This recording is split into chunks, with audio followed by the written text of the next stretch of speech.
y el Cedrón está aquí al lado nuestro. Ahora, el punto que estamos aquí es muy importante porque estamos en la parte más norte, en el extremo norte de la parte A. ¿Se acuerdan? La parte A es la parte más antigua, es la ciudad cananea que conquista David.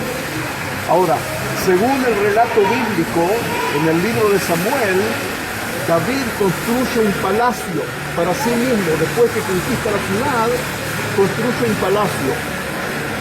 Los palacios en la antigüedad se construían en la parte más alta de la ciudad. Y la parte más alta de la parte A está aquí. O sea que según la lógica tendría que estar aquí.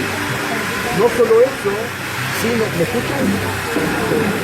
No solo eso, sino que según otros relatos bíblicos, desde el techo del palacio de David, él podía ver a toda la ciudad.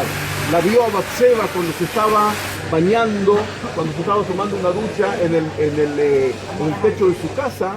Eso quiere decir que topográficamente el lugar donde construyó el palacio dominaba topográficamente el resto de la ciudad. Y eso se ve muy claro aquí. Ahora no lo vemos, porque cuando salgamos aquí lo vamos a ver. Que la parte A tiene una forma así de un chorizo que va subiendo hacia arriba. La parte más baja está aquí en el sur, la parte más baja está en el norte. Es decir, que el punto negro es en el cual estamos ahora, que estamos ahora exactamente aquí, es el lugar más alto, y según la costumbre antigua, también el lugar más alto del lugar, que ahí se construye el palacio del rey. Ahora, esto lo sabíamos solamente por los escritos bíblicos. En la última década, la arqueóloga Eilat Mazar realizó aquí excavaciones. Es algo que se usa en los últimos años, por eso que este lugar recién se está terminando de construir y se están haciendo muchas refacciones. Y ella descubrió aquí muchas paredes que es una complicación total, porque el lugar fue destruido y vuelto a construir, destruido y vuelto a construir durante miles de años. Pero las paredes más gruesas, como esa que vemos aquí, y otra que vemos allí, según su criterio, fueron construidas por David. ¿Cómo llegó a esta conclusión? Porque la cerámica que está conectada con la base de esas paredes es cerámica del principio, de la primera parte del siglo X antes de Cristo, que es cuando reinó David. Esa es una razón. La otra razón es de que aquí al lado nuestro, y lo vamos a ver dentro de un minuto,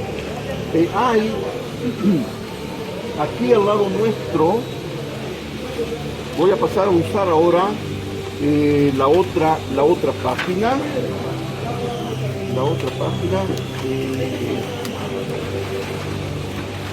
Esta.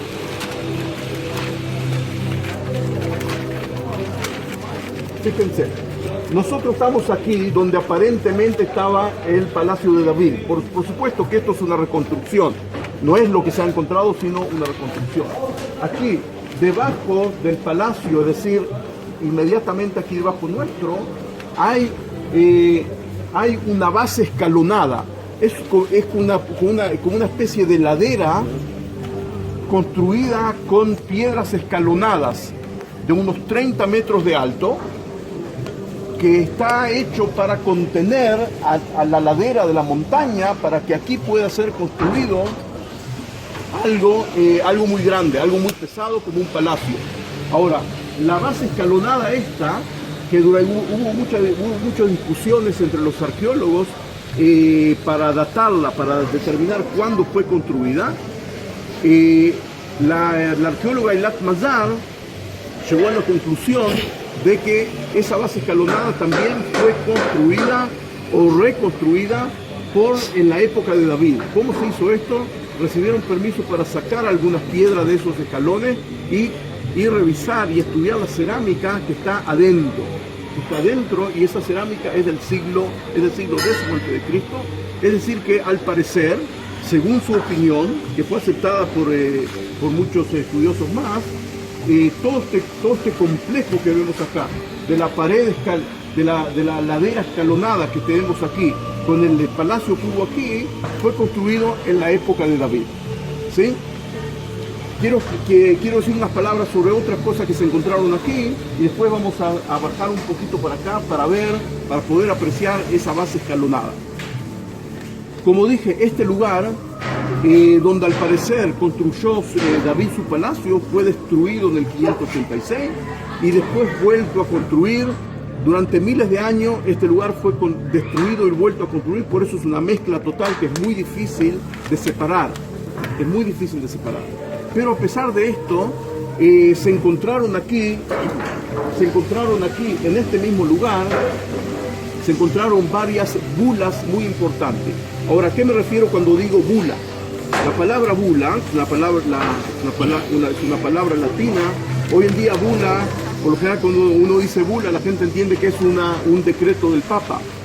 Pero en la antigüedad la bula era otra cosa. En la antigüedad, cuando la gente escribía un documento en pergamino o en papiro, y si ese documento era un documento importante, por ejemplo un contrato que se hacía entre dos personas, o el documento de un profeta, después de escribirlo delante de los testigos y después de que los testigos firmaran, ese documento se enrollaba así,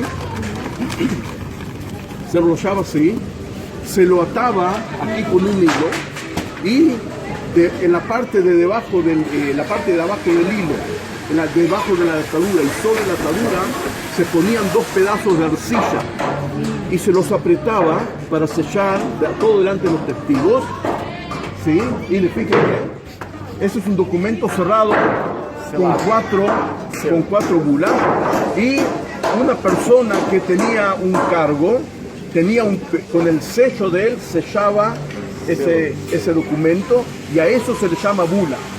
Ahora fíjense, de todos los miles de documentos que se escribieron en la tierra de Israel en la antigüedad, fue todo destruido. De toda la época del primer templo se encontró solamente un pergamino, totalmente deteriorado, está puesto en el Museo de Israel. Todo ese material se perdió porque los materiales orgánicos en el clima de la tierra de Israel no se conservan, se deterioran, se pudren y se pierden. Ahora, las bulas, como están hechas de arcilla, quedan. Y hoy en día tenemos cientos de bulas con nombres de las personas que las han sellado, que es un tesoro de la epigrafía. Ahora, una de las cosas más buscadas, con más anhelo por los arqueólogos, son bulas que llevan el nombre de personajes que están nombrados en la Biblia. Tenemos aproximadamente unos 6 de esos hoy en día, y dos de ellos se han encontrado exactamente aquí. Como podrán ver, ¿sí? Ese es el sello escrito en escritura hebrea antigua, a la izquierda, de un personaje yehucal que está nombrado en la Biblia en el libro de Jeremías. Jeremías, como sabrán, él vivió en la última generación, el profeta Jeremías vivió en la última generación del reino de Judá, la época de la destrucción. Él y Ezequiel son los dos profetas más significativos de esa época, y hay muchas personas que están nombradas en el libro de Ezequiel que no están nombradas en el libro de los Reyes, y algunas de esas personas, los nombres de ellos fueron encontrados aquí exactamente en este lugar. ¿Sí? 400 años después de David, por supuesto, en la capa arqueológica de la época que fue destruido este lugar. Preguntas acerca de este lugar. A doutora Eilat Mazar não está trabalhando mais aqui. No. Quem é agora que está? No, la doctora Eilat Mazar hizo 2 excavaciones muy importantes, y las dos las vamos a ver hoy. Una es aquí, y luego en la unión de la parte A y la parte B. Y ahí encontró murallas que están relacionadas con Salomón, pero de eso vamos a hablar con ustedes aquí. Quem é os arqueólogos que está agora chequeando? Ahora no están excavando, están solamente refaccionando. están solamente refaccionando. Sí. Essas bulas que foram encontradas aqui, Sim. o nome dos personagens, tem alguma coisa, o nome das pessoas era relacionado com a Bíblia ou não? Sí, sí, sí. Se recuerda, o senhor sabe o nome, o nombre? Eucai. Yeucal, el hijo de Shelamiao, el hijo de Zefaniao. Ah, ok. Puedes tomar una foto de eso. All right. Jeremias 37:3. Después cuando estemos abajo voy a ampliar más el tema, porque vamos a ver más bulas de más personas que fueron encontradas. Muito obrigado. Bueno.